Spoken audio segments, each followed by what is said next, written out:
Mystic vibration numerology. లైఫ్లో మనం బాగుండాలంటే కొన్ని విషయాలు ఖచ్చితంగా మీరు గుర్తించకపోయినా గుర్తించి తీరాలండి.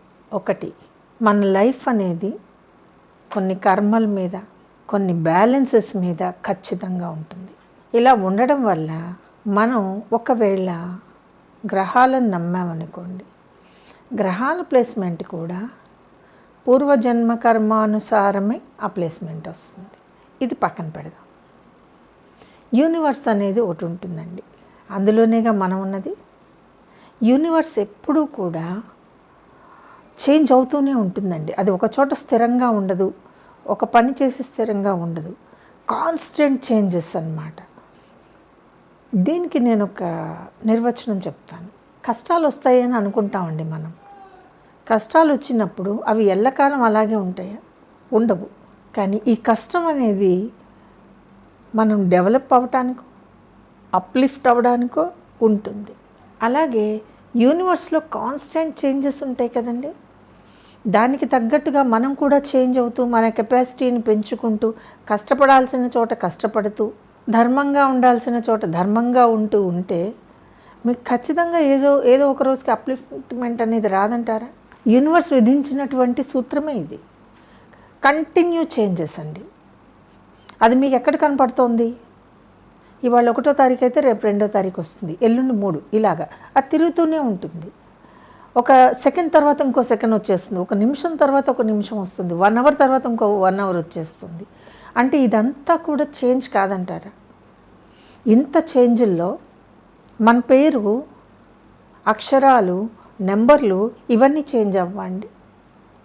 సో ఒక ఫిక్స్ నెంబర్లో మిమ్మల్ని పెట్టేసేస్తే ఆ నెంబర్ వచ్చినప్పుడు మాత్రమే మీకు మంచి జరుగుతుందేమో, లేదా అక్కడ మాత్రమే మీకు ఏదన్నా మార్పు జరుగుతుందేమో. అందుకే దీన్ని రోజు అందుకోవాలి. అర్థమైంది కదండి? రోజు అందుకోవాలి, చదవాలి కష్టపడి. అప్ టు మార్క్ దాకా మనం తెచ్చుకోగలిగితే చదువు ఇచ్చేటటువంటి ధనం ఇంకేది ఇవ్వదు నాకు తెలిసి. బిజినెస్ ఉంటుంది, కష్టపడాలి.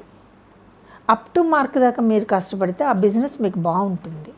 పర్సనల్ లైఫ్ ఉంటుందండి. మన వల్ల ఏం తప్పులు జరుగుతున్నాయి మనం చూసుకోకపోతే పర్సనల్ లైఫ్ దెబ్బతింటుంది. మనిషిగా కొన్ని రూల్స్, రిస్ట్రిక్షన్స్ ఉంటాయి.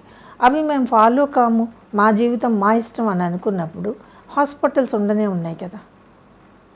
పేమెంట్ ఎక్కడికి వెళ్తుంది? హాస్పిటల్కి వెళ్తుంది.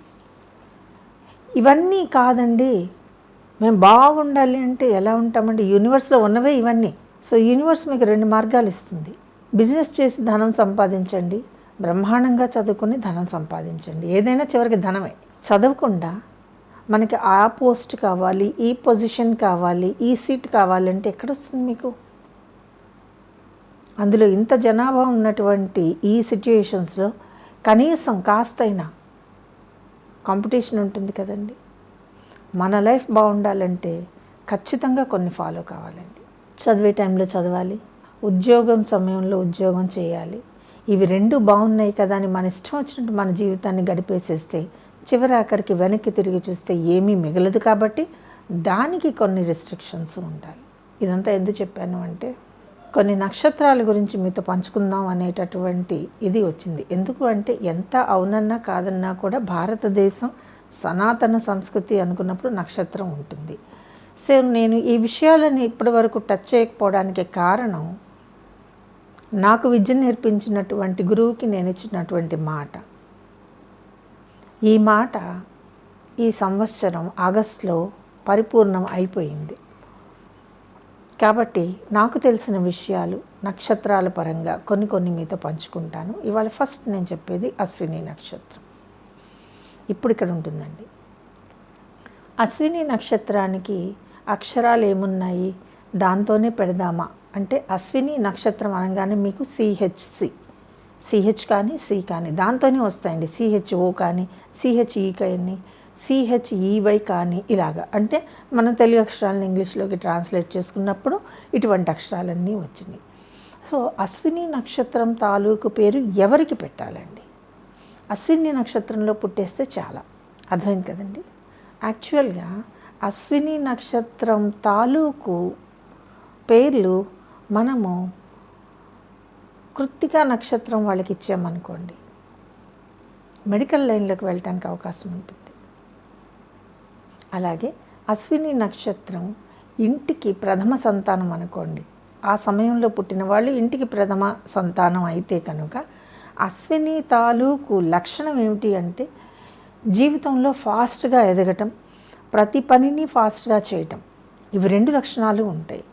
సో దీనిలో బేసిక్ లైన్ ఏమిటి అంటే అశ్విని అంటే బెస్ట్ హీలింగ్ పవర్ అంటామండి. బెస్ట్ హీలింగ్ పవర్ అన్నమాట. అంటే ఎవరి డేట్ ఆఫ్ బర్త్లు అయితే మనం గమనించినప్పుడు వీళ్ళు హీలర్స్ అవుతారు, మెడికల్ లైన్లో వెళ్తారు, డాక్టర్స్ అవుతారు అన్నప్పుడు మనము సి అనేటటువంటి హెచ్ అనేటటువంటి అక్షరాల కలయికలో పేరిచ్చి తీరాలి. అది కృత్తిక నక్షత్రమైనా కావచ్చు, అర్థమైంది కదండి. కొన్ని లెక్కలు ఉంటాయి. అటువంటప్పుడు ఇలాగ మనం ఫాలో అవుతాం.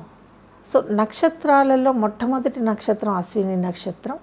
నక్షత్రం తాలూకు సారాంశం ఏమిటి అంటే ఇందులో పుట్టిన వాళ్ళకి వైద్యులు అవ్వడానికి కావాల్సినటువంటి బలం అనేది ఇట్ సెల్ఫ్ ఉంటుంది అని అర్థం. ఇప్పుడు ఈ అన్ని లక్షణాలు కనుక మనకి టాలీ అయితే ఖచ్చితంగా మనము సిహెచ్ అండి, అది చూ చో చేలా కాదు నేను అనేది, ఖచ్చితంగా సిహెచ్ అనేటటువంటి ఇంగ్లీష్ అక్షరాలు మనం ఫాలో అయితే మన లైఫ్లో ఎడ్యుకేషన్కి పేరు సరిపోతుంది, మన లైఫ్ స్టైల్కి సరిపోతుంది, మన తెలివితేటలు కూడా అదే రేంజ్ రావడానికి అవకాశం ఉంది. ఏ డేట్లో పుట్టిన వాళ్ళకి అశ్విని నక్షత్రం అనేది స్థిరమైన లెక్క ఉండదండి. డేట్ ఆఫ్ బర్త్ని ఓపెన్ చేసి మనకి ఈ లక్షణాలన్నీ ఉన్నప్పుడు మనం సిహెచ్ అనే ఇది ఇచ్చామనుకోండి, అశ్విని నక్షత్రం తాలూకు వైద్యం అనేది వీళ్ళకి యాక్టివేట్ అవుతుంది. అర్థమైంది కదండి. ఈ వీడియో కనుక మీకు నచ్చినట్లయితే లైక్ చేయండి, షేర్ చేయండి, మా ఛానల్ని సబ్స్క్రైబ్ చేయండి.